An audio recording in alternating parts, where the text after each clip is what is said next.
Okay, so having to run screen recording software and trying to bake out this really big character was not a good idea. Lots of uh,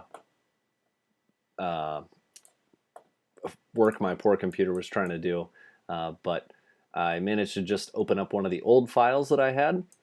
So this was a different stage that I was working on him, but you can see I had the same things going on. I had the body, eyes, head, spikes, and teeth.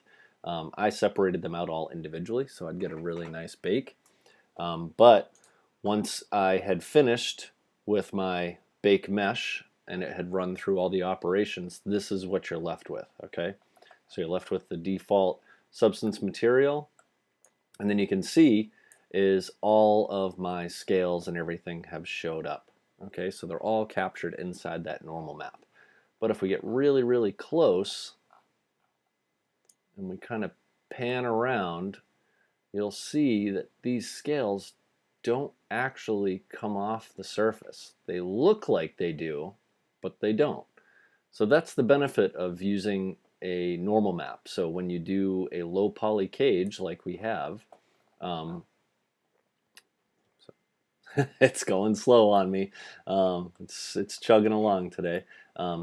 But yeah, so the benefit of using that normal map is we can fool the player into thinking that they have a really detailed character in front of them. So you've got that from 8 million poly body of this character down to 8,000. But I still, now it doesn't look quite as good as the ZBrush sculpt, but it's pretty darn close. And so to get rid of millions and millions of polygons, one helps the computer, which we can see my computer's struggling quite a bit here. So any help that they can get helps the computer out to deal with that processing power, but still allows us the ability to make our characters look really cool and have a lot of detail. So normal maps, baking normal maps is a really huge thing. Now again, next week I'm going to kind of go over all of this stuff again a little bit. A little more retopology, a little more UV, a little more getting our texture maps baked in, because this is one of the hardest parts of 3D character development. All this technical stuff that I talked about, the retopology phase, the UV phase, and then baking out your normals or baking out your texture maps. Once you get those three steps done, then you come in here and you just have a good time painting. You can see I think I have some layers here.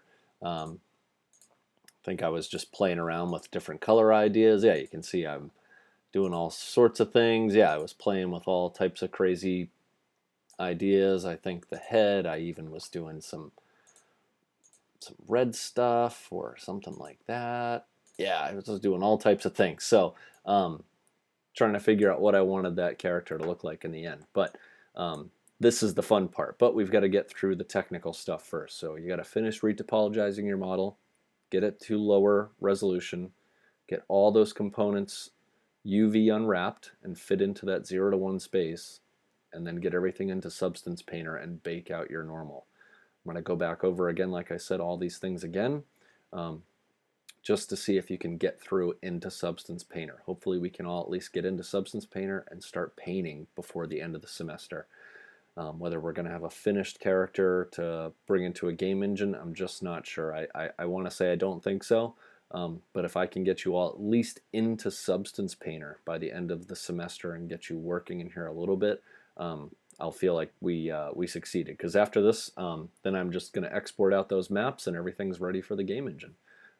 So have fun with this.